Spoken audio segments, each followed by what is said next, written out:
land acknowledgement.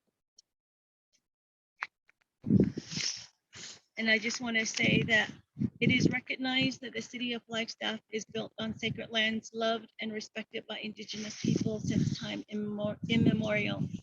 Indigenous nations have known and inhabited these areas before Flagstaff was incorporated. This land is home. Good morning again.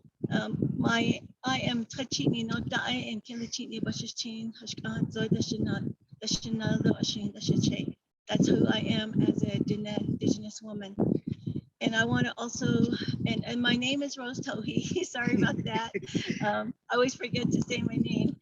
And I am currently with the city of Flagstaff as the coordinator for Indigenous initiatives.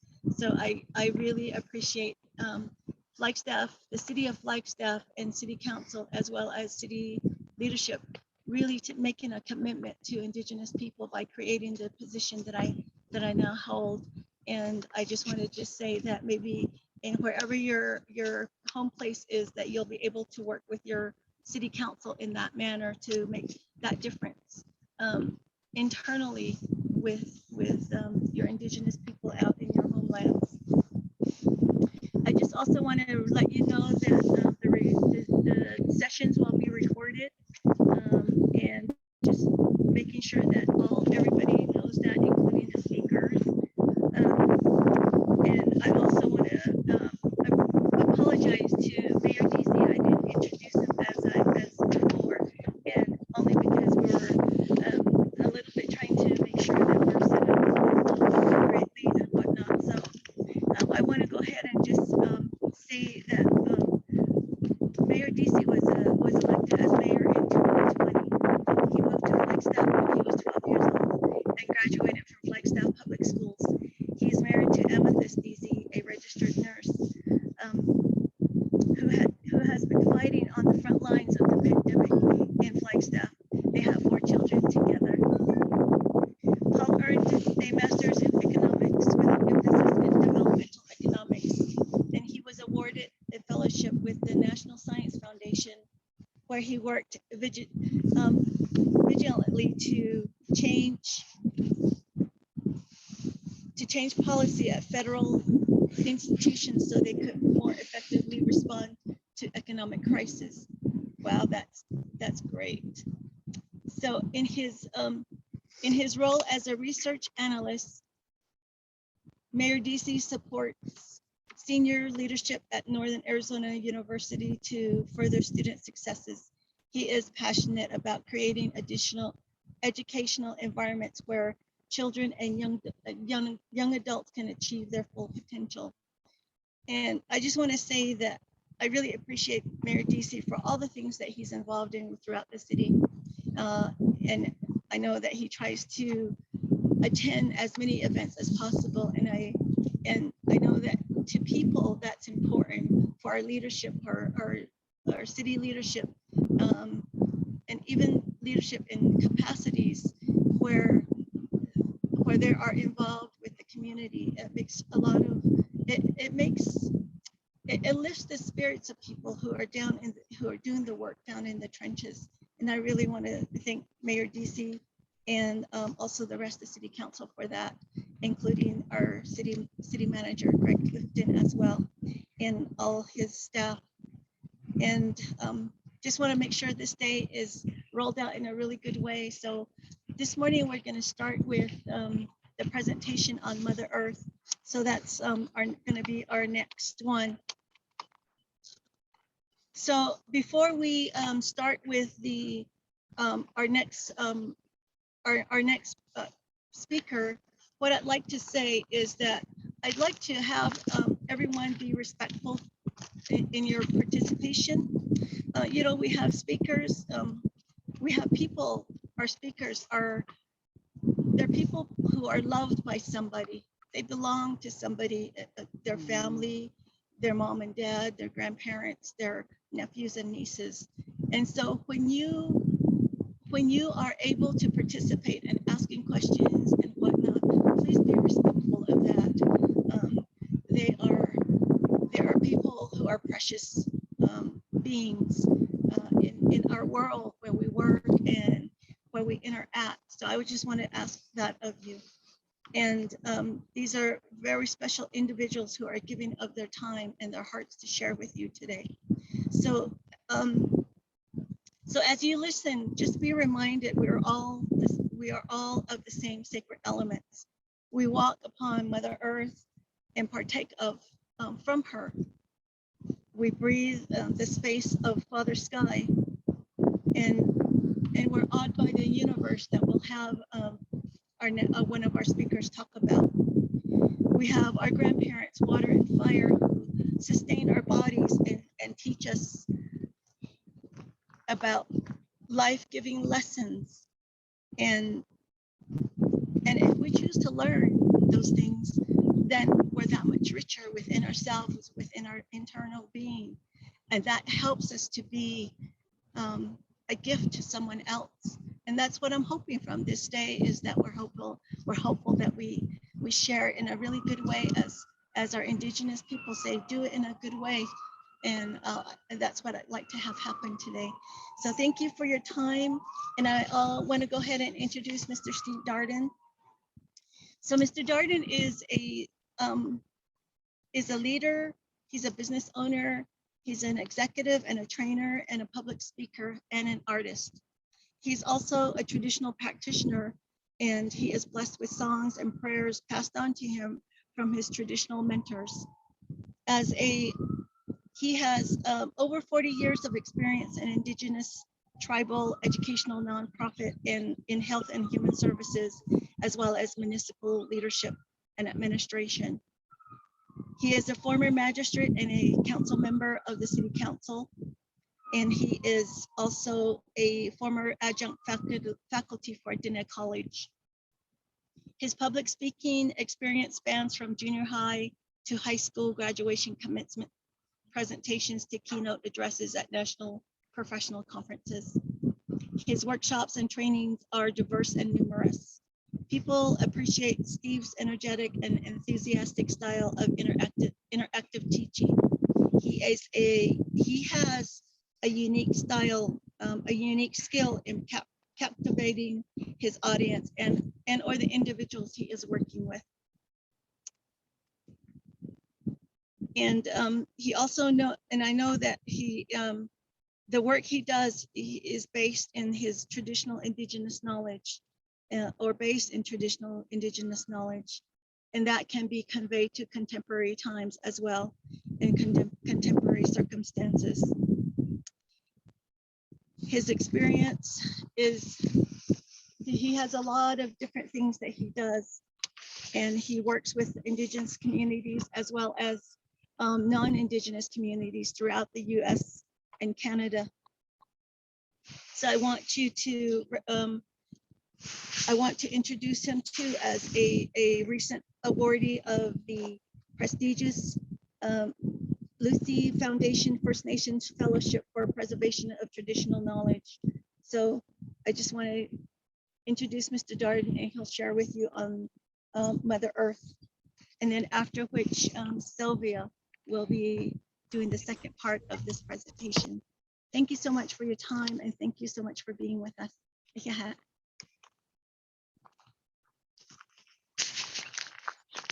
Beautiful place.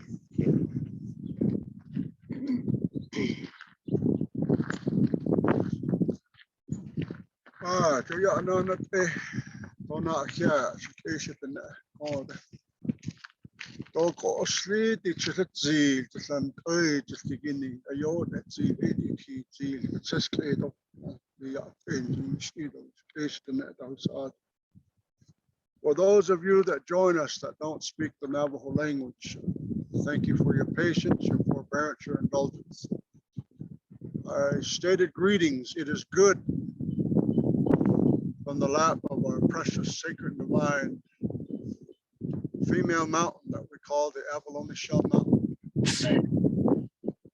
You look at her now, you'll see why.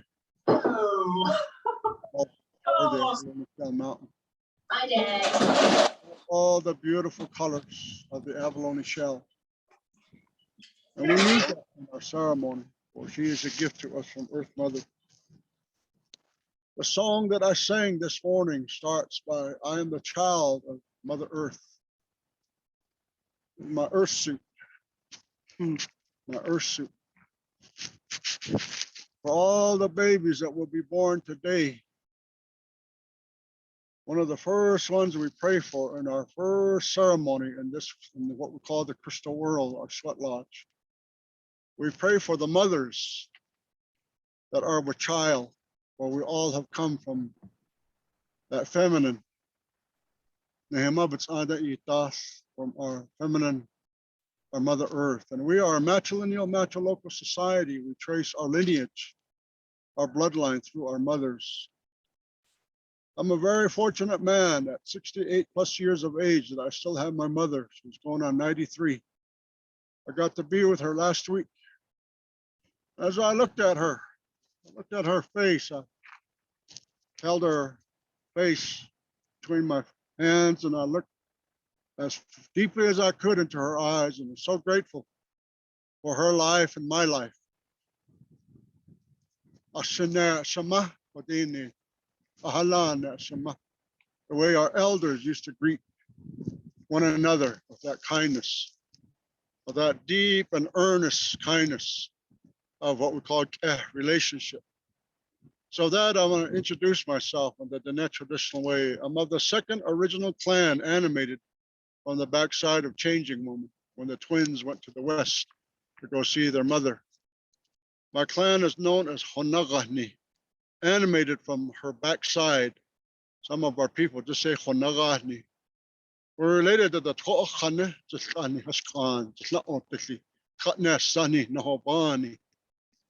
Ado Belagana, Dona Sante Bashichin. My father paid the ultimate in the defense of this country during the Korean War. So I never met him. I was raised by the women. So all the teachings that I have, for the most part, I'd say 99.9% of the teachings are from the women of my line, my great-grandmothers, my grandmother, my mother, and of course, my wife of 40, going on 43 years, teachings from her traditions as well, the way she was raised. But this, our Earth Mother, all you need to do is take time to look at her deeply. All the colors, not just on the surface, but within. Sometimes we have to go out under the land, go get yakasik. Color worship of nature. We make our respectful offerings. Sometimes we have to go out and we have to look for certain herbs, medicines, tobacco. Sometimes we have to go out and we have to go get wood to make a bow, to make the arrow.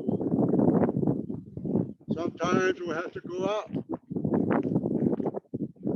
This morning, the deer came out to us, 5 of them. Out here in this beautiful land area here, this sacred land area, we never go up that mountain without offering our songs and making our offerings, because this is where our clan protectors, they live. My clan protectors, the mountain lions and the wolf. Also my people, we hold the sacred turquoise staff. All of our gemstones that we utilize, that we dress with, they're gifts from Earth Mother. We adorn ourselves to present ourselves in the most respectful way to the holy divine ones in each of the directions. Yesterday, in my Hogan, Tony Park, I had a woman asking for prayers for her children, for her grandchildren. We filled the pipe with tobacco that came from Earth Mother, a gift from Earth Mother. We offered songs, the sacred mountaintop thinking songs. We offered journey songs, blessing way journey songs for her and her children. And then we had her kneel and made sacred gemstones offerings for herself, for her children, her grandchildren, all the different colors. And she held that in her hand like a mother does a little baby. That's what this earth does. She holds us literally in our whole being, sustaining us with all of her gifts. I can't even name them all. I'm gonna be forthright here. I don't even know all the herbs names. Some of our people tell us we have 48 different kinds of tobaccos that we use for various circumstances and situations in our lives where we have disbalance. And we have these beautiful places, very specific sacred sites and places like this mountain place here. Where we go to journey and make sacred gemstone offerings to some of those things that she is dressed with, like the spruce, what we call the choyage, the Douglas firs.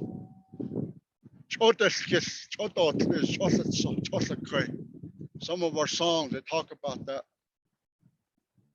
So I encourage my relatives, my Dene relatives, especially the young, spend some time with some elders. Sit on the ground. Sit on the ground. I have to make a statement about a time that I had the great privilege as a Dene person to serve as a judge in the city of Flagstaff. It's really interesting there, they elevate you on the bench and everybody has to look up at you. I was very uncomfortable with that, I found. It was not congruent to the way I was raised by my grandmothers. Not to put myself above anybody else, because we're all children of Earth Mother. So I made a choice and a decision, but within that I had a vision. And that vision was connected to this place, this sun. We say this mountain, her inner form is female. And this time of the year, and by the way, Happy Navajo New Year, Raj. That's when we have our new year.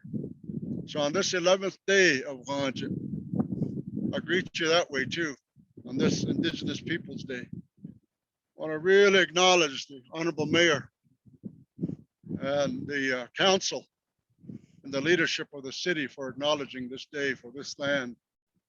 We have a unique relationship, not to say that my Euro-Asian peoples, my other peoples, my relatives don't have that relationship, but from my perspective, we're the stewards of the land. We're the stewards of the land.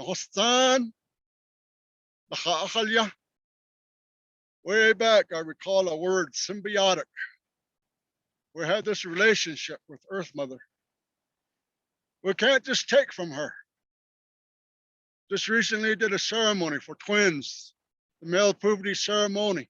And we shared a lot of teachings to them about Earth Mother and all the gifts that she provides. And one aspect of the ceremony on the last day that they must finish from the time the ceremony starts to that last day before the last part of the ceremony, they have to fix a fire stick bundle. We call it age. 15%. So that one day they may learn how to build a fire. But we teach them that that gift of how to build that is already here in the earth. She already has fire within her, down in her core. And that fire was transferred into the feminine, into the women.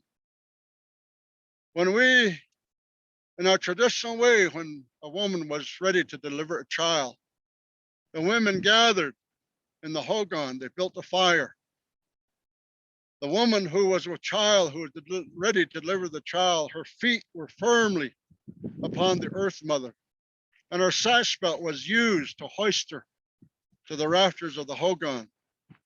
And the women, they prayed, but what they prayed is that the foundation of Earth Mother and all the sacred elements will bring forth this child, and that fire is burning there. We call it Hajine, the place of emergence fire. That's presented right there in the hogan, right on Earth Mother. Not in a stove, but right on Earth Mother. And as that child comes forth, the baby's head, baby soft spot, that's the first thing, these two elements of Earth Mother and the fire. And then the next thing is the water. They might use an eagle feather and might use their hand and they'll sprinkle that baby with the cold water so it'll shake it. We don't slap babies. We didn't slap the babies, and they would catch their breath and they would cry. And the sacred words like Yat Shana Shayajo, Shik Shitsui, Shanala, my precious baby. And all of that process, that protocol, if you will, comes from the way that we were greeted into this place on Mother Earth's surface. And so again, here we can't just take from her. We must make an offering. We have nothing.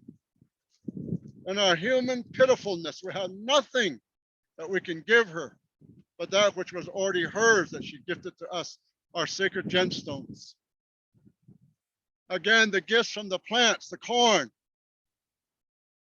So significant is Earth Mother that we have sand paintings that relate to the first time that the holy ones, they invited first man and first woman, a time that is known as Ne'achat, when there was no earth, there was no sky, but they gathered in their sacred manner, what they call alilek, they made a hogan and they gathered there. And there were two sand paintings that they made, both of their heads facing eastward, the way I stood this morning. On the right side, on the south side of the hogan, that which was to become Mother Earth, her body was turquoise. Her skin was of corn pollen. On the north side, that which is to become Father Sky, the body was black, and its skin was of white cornmeal. And if you've ever seen the sand paintings of Earth Mother and Father Sky, they're usually together on a sand painting that people put on the wall. You'll see that Earth Mother has a pool of water that represents what we call Hajine. It's colored blue, or Toistan Toriyini. And then to the east, the quadrant to the east is colored white. And right in between that quadrant to the east and to the south, which is colored turquoise, is corn, nata. And we have 4 colors of corn that we particularly acknowledge, but ultimately there's 6. But to the east is white, to the south is turquoise, to the west is yellow corn, to the north is either black or multicolored. And then to the south is squash. And then to the northwest is beans. And then to the northeast is tobacco, the 4 sacred plants. That's a visual reminder to us, Earth surface people, that this is what she provides for us. From within her, the water, Toy's sun comes forth. So right here, this hand is a book. This one is me, M-E. Here's my mother, here's my father. The first one acknowledges this one, my mother. So same way with our prayers. Shamanna Hostan, Earth Mother. Here's my father. Their union of white shell fire, turquoise fire created me, the crystal fire child. I didn't ask to be born, but I was born. So what is my B-O-D-Y that holds my L-I-F-N-E, my life? I-I-N-A, and Navajo-ina. Nahostan, the Earth Mother. Father Sky, the air, feminine and masculine. Fire, right here. That fire is right here at my navel. That's what gives me my temperature. That's what animates my life, when we must keep that fire going by taking care of ourselves. And this one is water. This is to the east, the south, the west, and the north. And in each of these directions are sacred gifts that have been placed for us. They almost appear intangible, but they're connected to the earth and extending into the sky in each of the 4 directions. But really the 7, because we acknowledge below us and to the apex of the earth and the zenith of the sky. And we are in that sacred 7th direction. And in this manner, our life, we say, don't look at your life this way, because this is your physical, emotional, mental, and spiritual. Grandma says, turn your hand, press your pinky and your thumb, your spiritual first, because our Earth Mother gives us our identity. Our identity is not just through our clans, through our tribal nations. Our identity is that this is a sacred place, Earth Mother. But yes, there are certain places like this mountain here that are particularly, especially sacred and divine, and must be left alone for our clan protectors. That's their home. That's our pharmacy. We don't go there to play. We go there to do ceremony. As soon as we're done, we leave. We have our homes elsewhere. That's where our clan people live, our clan protectors live. The other side I want to share with you is that when we have our identity, it comes from Earth Mother and these that will be discussed today. In essence, we're a sacred and divine spiritual being who are here for a short time to have a human experience of life.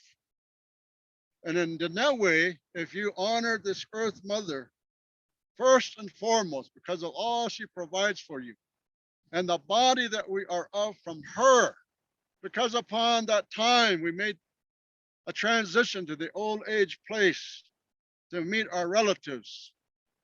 We go back to the earth. We weren't buried. We were planted in a good way, in certain ways, in certain places, so we could turn expeditiously, quickly back into the substances of Earth Mother. And yet today the laws are such that we now have to be buried within the earth. For us, it was to return just as naturally as possible to the way she is, as natural.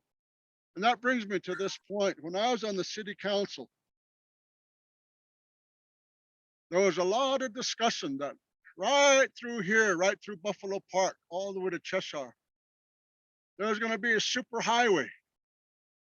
The Chamber of Commerce and the business people, they touted that tourism provided the most dollars. So they were going to destroy this pristine area by building a super highway. And I had relatives, native and others, that came. A lot of non-native relatives that really enjoy and appreciate this open space, this green zone right here. It didn't take much for them to convince me that I needed to stand up to protect this open space, this green zone. On the other side, they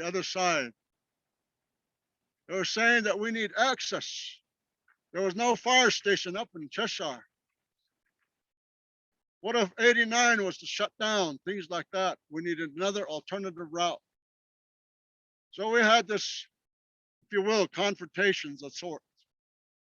But we prevailed because there's something has to be available for a community within the city, not just for our indigenous peoples, but for our other relatives. And just as we witnessed this morning for our four-leggeds to pass through, for the winged creatures to enjoy, for the pollinators to enjoy, the reptilians to enjoy. We're forever encroaching upon their habitat. Their habitat is here on Earth Mother. It's not just about us, their relatives. Again, for us as this Earth Mother also nurtures our clan protectors. The clan protector of the Kia'ani is the bear, my clan, the mountain lion, the Todich Eatney, the big snake, the porcupine, the son of the mud clan. They live here. They're gifted to us. We have relationships with them. When you're on an Earth Mother, you understand what grandmothers taught. We are here to have what we call a win-win-win, interdependent relationship with all that we're connected, not just humans, but the Earth Mother, Father Sky, the element of fire, and the sacred gift of water, but also all the four-leggeds, the winged creatures, the insects, the pollinators, the kalugis, the butterflies, the eagles, the hawks this morning standing eastward to see the toli. Seem like to be singing along with me, the bluebird and the woodpeckers singing along. This time of the year, we go back into that cycle when we have our nightway ceremonies and we dance on Earth Mother. She takes so much for us. She takes it like mothers do upon themselves, the things that we do to her. That's why we go out, and this morning I went out again and made my white cornmeal offering. Noontime, I'll offer my corn pot, and before the sun goes down, I'll offer my yellow cornmeal, and tonight, perhaps I'll pray with my tobacco for my relatives. Not again, we also pray for Earth Mother. We pray for the moisture that will come, for all that it will sustain us, that we might enjoy ourselves to 102 and beyond. Oh, the sun, something that cannot be taught me. Of course, it cares at the net of that. I so innocent. Make your gemstone offerings. Minimally, make your corn pollen offerings, your white cornmeal offerings, your yellow cornmeal offerings. Give gratitude. Give gratitude. I have a very specific non-native tradition that I follow. And I try to spread the word on the 8th day of every month, the 18th day of every month, the 28th day of every month. The number 8, kind of a feminine symbology. I give gratitude. I light a green candle. I spend 8 minutes just focusing on appreciating all the abundance that I have been provided from Earth Mother, Father Sky, the Holy Ones. And then I pray for abundance for those that I think need some of that abundance. And that is to be in this place where you give gratitude. We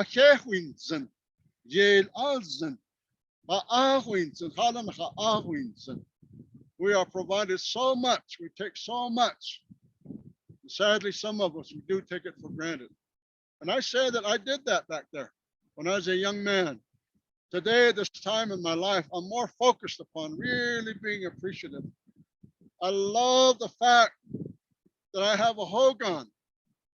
Nearby, I can sit on the Earth Mother.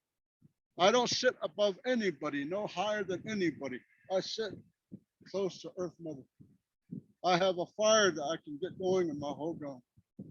I get to put water down, and I get to breathe all of these sacred elements. So on this Indigenous Peoples Day, understand that everything that you are, this B-O-D-Y, is from the earth, first and foremost. The feminine and masculine air, the fire that's within you, connected to the fire up there, sun bearer carries, and to the fire within the earth. And the moisture, the feminine, what we call the female and the male moistures. That's what flows in our body. But again, know where that water comes from. No sun be it there. And this mountain acts like a magnet, brings those clouds and it holds that. That brings forth that precipitation. And this year particularly, for those of you that live in this area, you must be grateful for the moisture that we've had. Yes, sadly, some people suffered as a result of that, the flooding that occurred because of this fire burn here.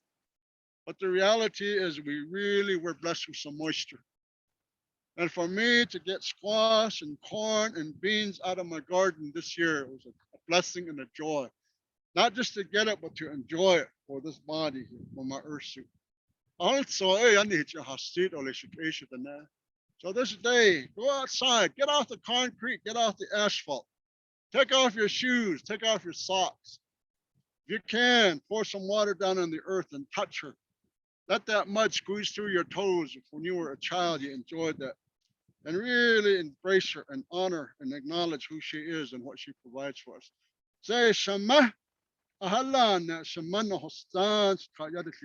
with that, Last word, please do not litter her.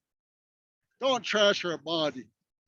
Put it away in a right way, a respectful way. Ada hot classic is ako no. Okay.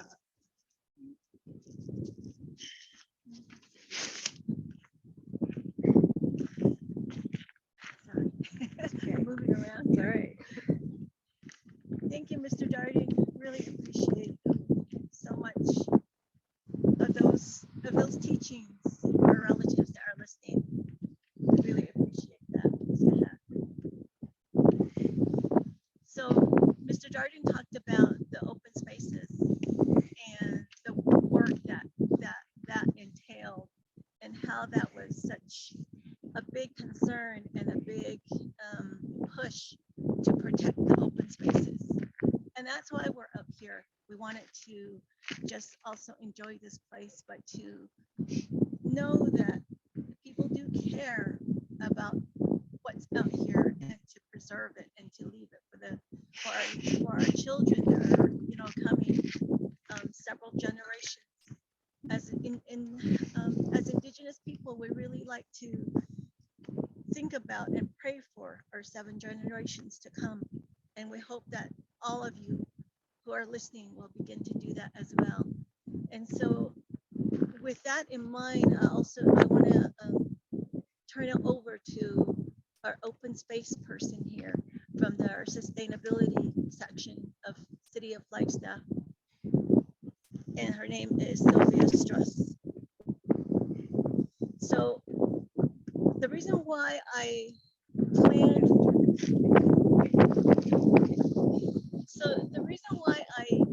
I included city staff is because I wanted appreciation for the dedication and the work our city staff is doing. And I say that because I got to know these individuals personally, and the things they do to help protect the things that the city of Flagstaff is doing, and how we really want to connect the teachings. I mean, people are so appreciative. People are so willing to learn, and to know that really helps. There's things that are beyond their control. I know that, just like there's things beyond my control, but there are things that can happen because we work together. And that's the message I want to bring, because of including city staff on this.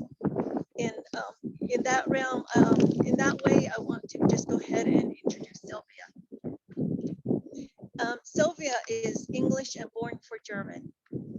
And the other thing I wanted to do was, Indigenous people, we introduce ourselves by who we are, who our mom is, and who our father is. And that's through our clan system. So I asked our city staff presenters and our mayor as well, to tell us about who they come from, because I wanted to honor their mom and dad, their lineage in that manner. And so that's why I had them include them. And I hope that when you take time, when you introduce yourself, you'll always remember that you're of your mother, you're of your father. And that's how, so you can, some of my relatives and our friends will say to us, well, let's take, for example, Sylvia. She might be able to say, Sylvia, English, German, she might be able to say that at some point. And so those are some things we want to be able to teach and be able to share. And so Sylvia is English, she's English and she's born for German. Her maternal grandfather was English and her paternal grandfather was German. She was a legal aid attorney on the Navajo Nation at DNA Legal Services, People's Legal Services in Mexican Hat, Utah, Chinle, Arizona, and Flagstaff. We appreciate her for that. She practiced on the Navajo Nation courts, or in the Navajo Nation courts, in the areas of domestic violence, domestic relations, consumer law, and public benefits. And then after 20 years, she retired and relocated to Massachusetts, where she worked for the Essex County as the court-appointed special advocate. Sylvia was happy to move to Flagstaff in 2020, and then as part of her what she calls her pivoting in her career, she joined the City of Flagstaff Parks and Recreation Open Spaces as an AmeriCorps Vista, organizing outreach, education, and volunteer events for Flagstaff Open Spaces. Sylvia really enjoys students of all ages to get, and she encourages them to get outside and enjoy the open spaces, to pursue STEAM careers, yay, and to volunteer.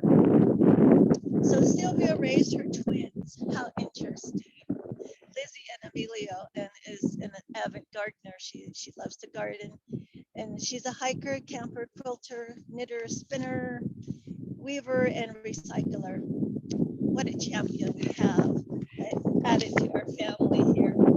So introducing Sylvia with Open Spaces, City of Flagstaff. Thank you so much for your time. And I think I'm actually going to take a walk with people and drop down off the mesa a little bit to get out of the wind. So I'll take you all on a walk for a minute. Get up and stretch.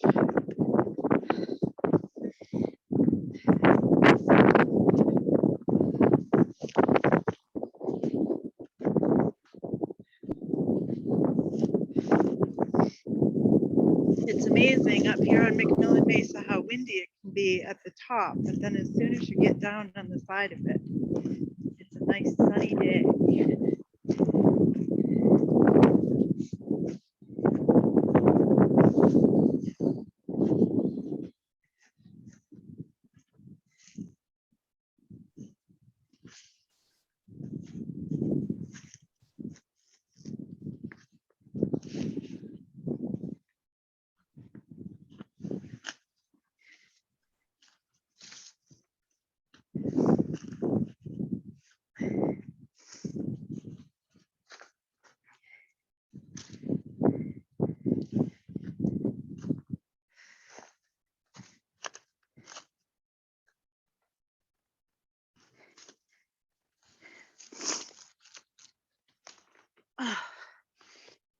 Here we go.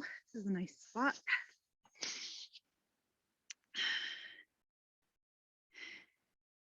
And I'll flip my camera for you. So, Yat E Bene, oh, Sylvia Yanichie. And whew, as Rose said before, I am a retired DNA People's Legal Services attorney.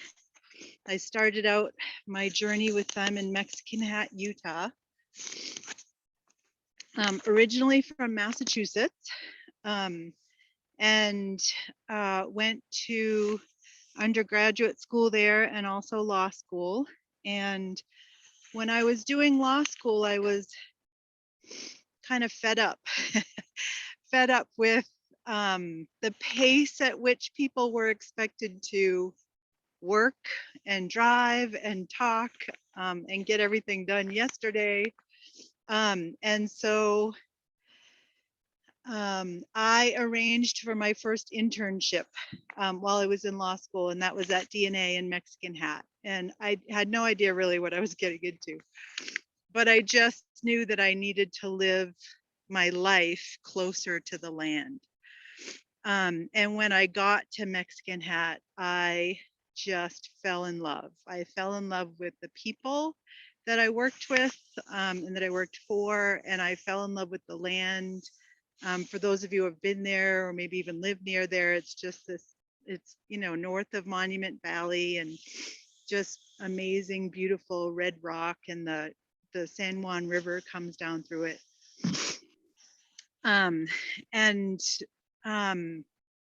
Yeah, just fell in love with the work as well. So I knew I was going to come back. And I did come back after I graduated from law school and worked in Chinle near Canyon de Chelly. and stayed there for 7 years. Discovered right when I got there that I was pregnant with twins, and had no idea that that was part of the Navajo creation story as well. And so it was pretty cool to raise my twins in a place where I was considered to be blessed, and they were considered to be blessed as well. So I will always have that in my heart. Yeah.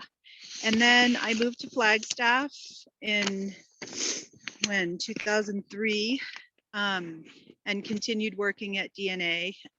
It kind of in Flagstaff, but all the different offices as well. And so my heart is with the Dene people. And after 20 years of working, doing that work, and doing another 4 years at CASA, Court Appointed Special Advocates, I decided it was time to make a change in my life, and do something completely different, kind of challenge myself in a completely different way. And what I have always been passionate about is gardening and recycling and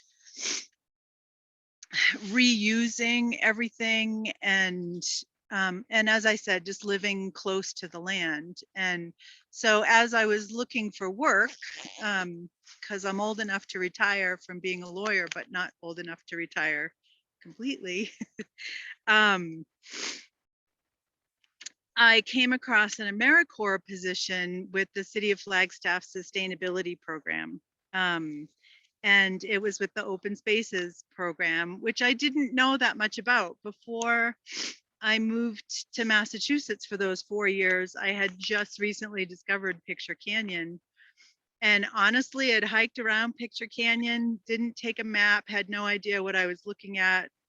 It didn't even occur to me why it was called Picture Canyon. And I had been up to Buffalo Park, but I don't think I'd ever been over here to the other side on McMillan Mesa.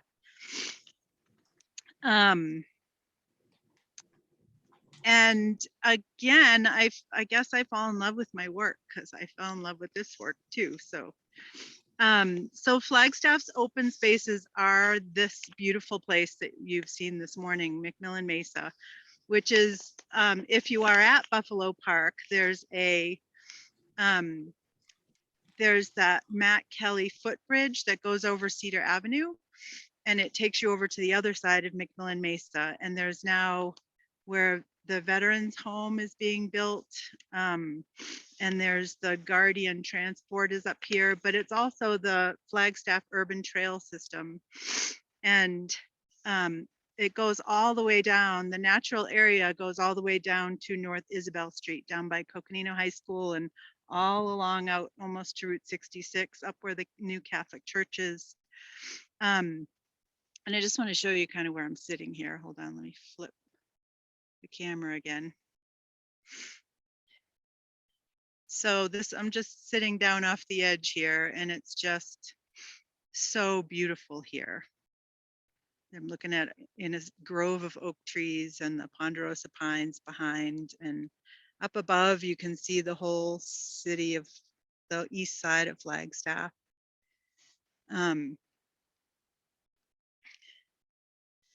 But what's not to love, right? So, and every time I hike here, I look over at the mountains and I go, we live here. How blessed are we that we live here? So the other open spaces are Picture Canyon, which I mentioned, which if you haven't been, you're in for a serious treat. It's out past the mall. So if you go on the old Route 66, kind of behind the mall and behind Home Depot over there, keep going to the top of the hill, you'll see a sign, take a left. And there are pit houses over there and tons of petroglyphs showing that the ancient ones lived there and passed through there, and that was their space. And Observatory Mesa is another property up where Lowell Observatory is, from Thorpe Park all the way up, just beautiful up there. And Schultz Creek Trailhead as well. And so most of these places are close to the city of Flagstaff so that they're accessible. I would love to have a bus, extend the bus system to go out to Picture Canyon.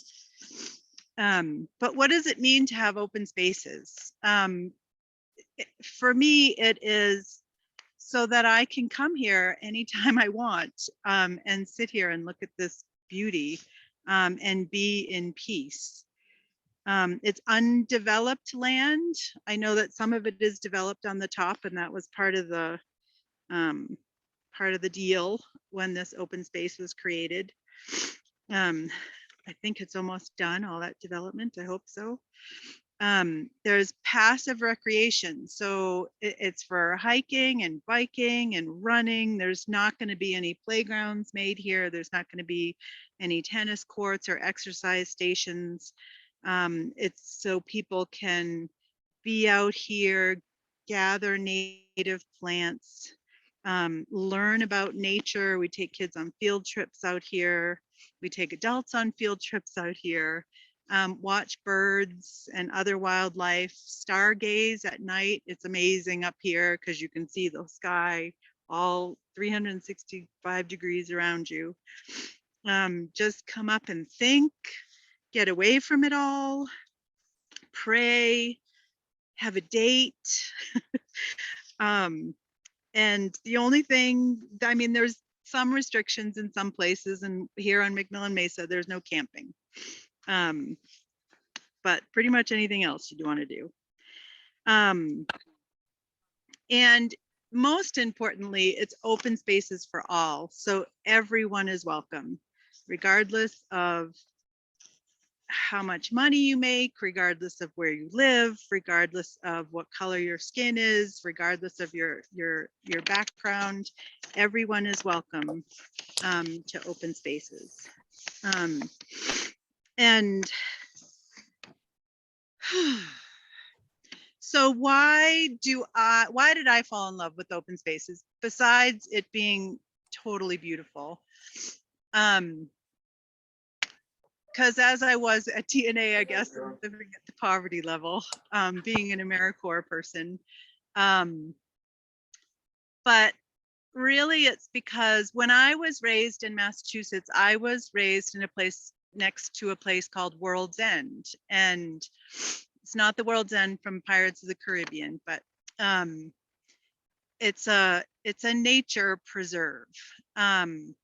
And all I knew when I was a kid was that it was like part of my backyard. And I was raised in a family where it wasn't very safe all the time. And I did need to get away, even when I was a little kid. And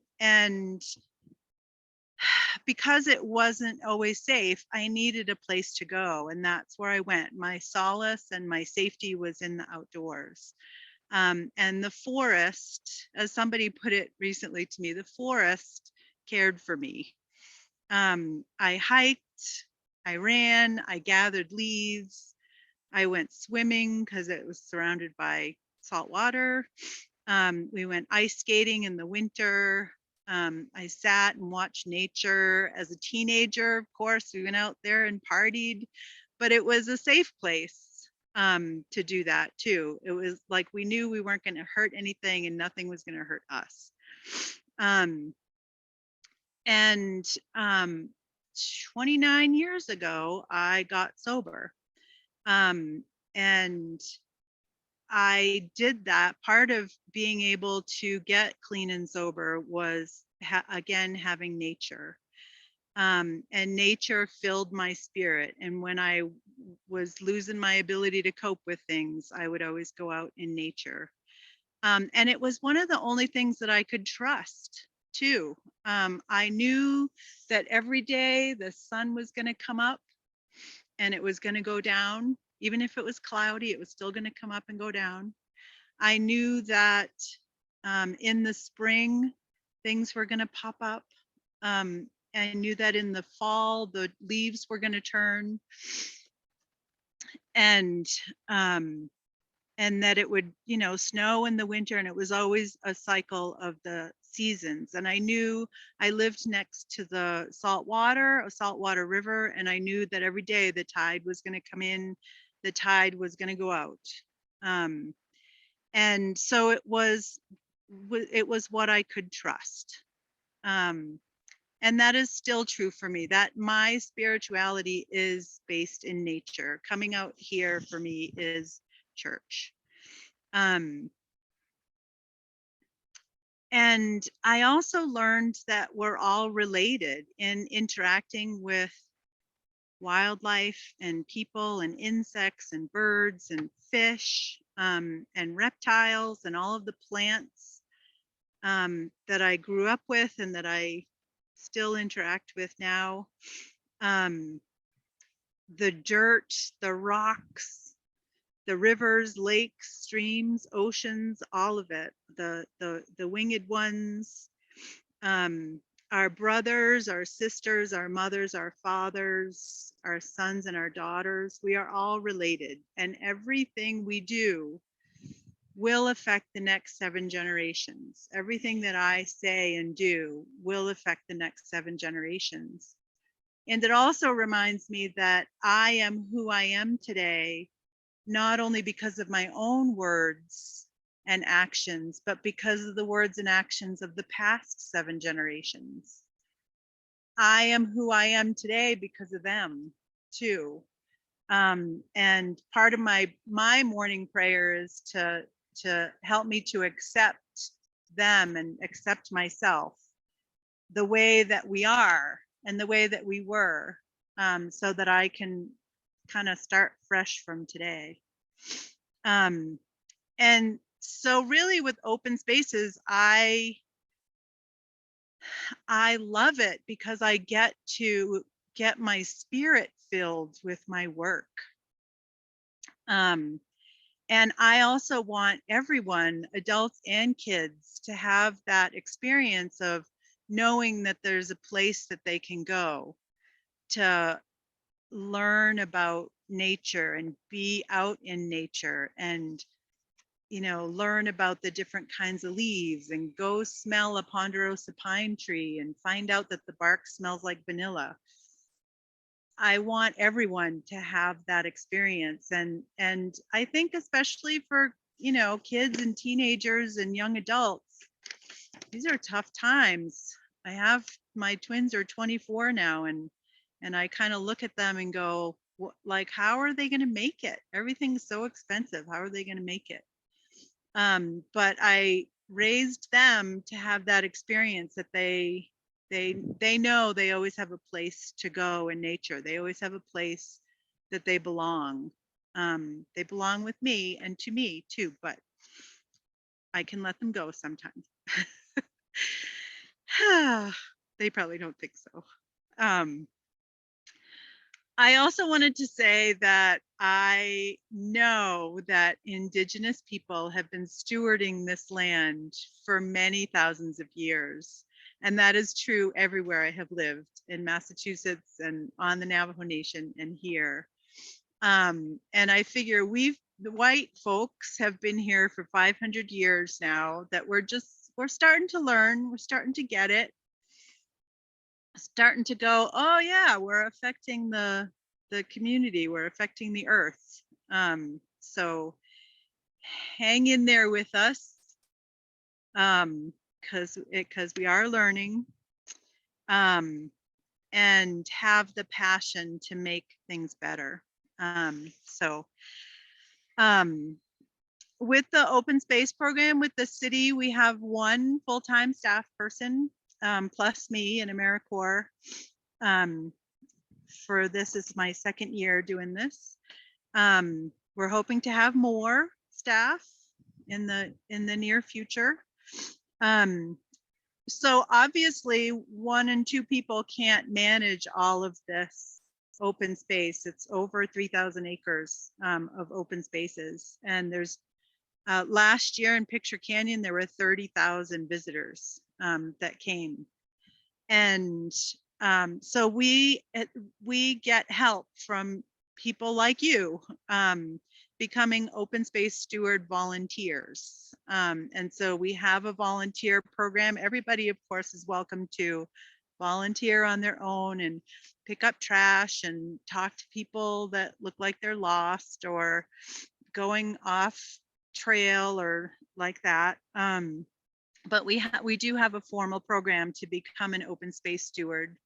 There's about 8 hours of training to go through and about 20 hours of volunteer work during the year. But when I say that, the volunteer work is going out and hiking in these open spaces.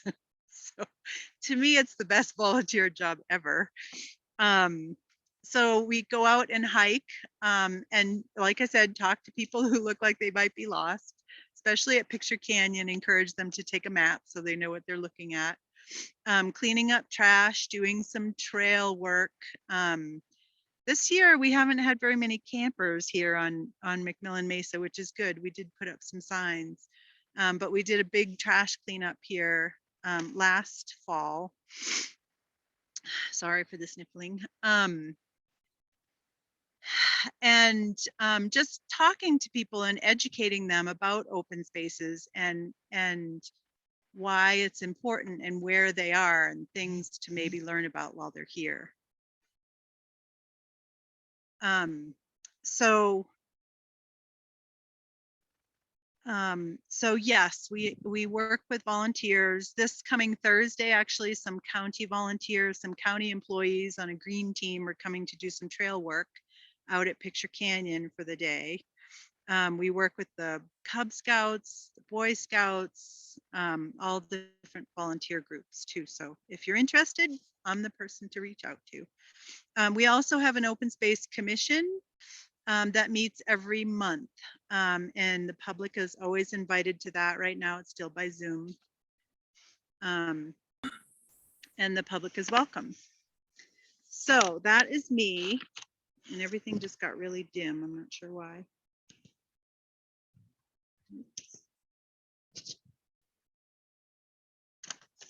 Okay, Sarah, can you still hear me? I can, Sylvia. You're coming in loud and clear.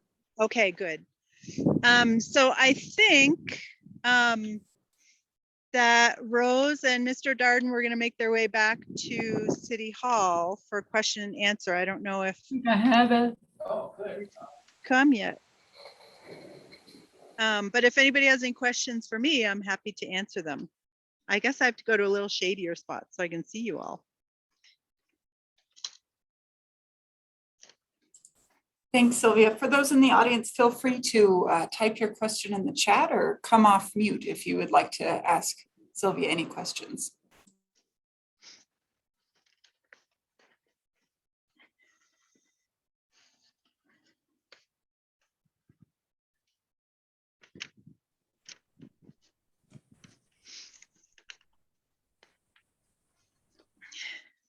I have a question. Does anybody have a comb? I got a cactus on my shoe. Ouch. There you go. A pine cone worked. Sylvia, I don't know if you can see the chat, but you got a comment that says, "Thank you for being so open, Sylvia, and sharing your story." Oh, thanks. I can show you all some petroglyphs.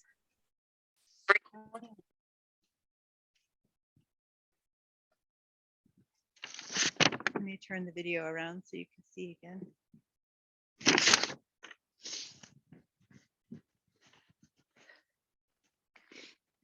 We actually had to do an archaeological survey last summer because McMillan Mesa is being officially rezoned as an open space property. I'm in the wrong place. Oh, and graffiti removal is another thing that we do. There was a bunch of graffiti on those rocks before. Sylvia, we received one question in the chat asking if you can email the audience open space information and information about trails. I'm sure that's something we can accommodate. Absolutely, yes. So these, let me just see. I have to be in the shade for this to be better. So there is a petroglyph here. I don't know if you can all see it. Probably too close to it. Need one of those shade umbrellas because it's right in the sun today. So there are some petroglyphs on McMillan Mesa. Not easy to get to, but the better ones are certainly at Picture Canyon. And there's a little cave in here too. You can see that.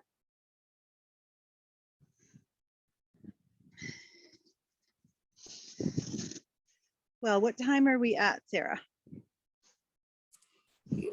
Sorry, we are at 9:30, so about towards the end of our session.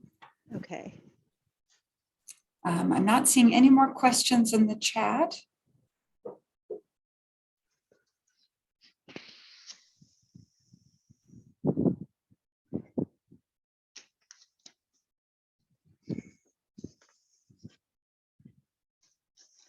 So do we want to take a break? Yeah, I think Scheduled we to can. come back at 10:15, I think. Yep, that sounds good. So for the audience, our next session is titled Father Sky, and that will entail a Hopi cultural share on air and the cosmos, as well as a share from city sustainability staff called Bridging to Climate Change and Carbon Neutrality. And that will begin at 10:15. So feel free to take a little break, go get some breakfast, and then join us back here in about 45 minutes. And it's the same link that you followed this morning to get on. It's going to be the same link all day. Yep, same link.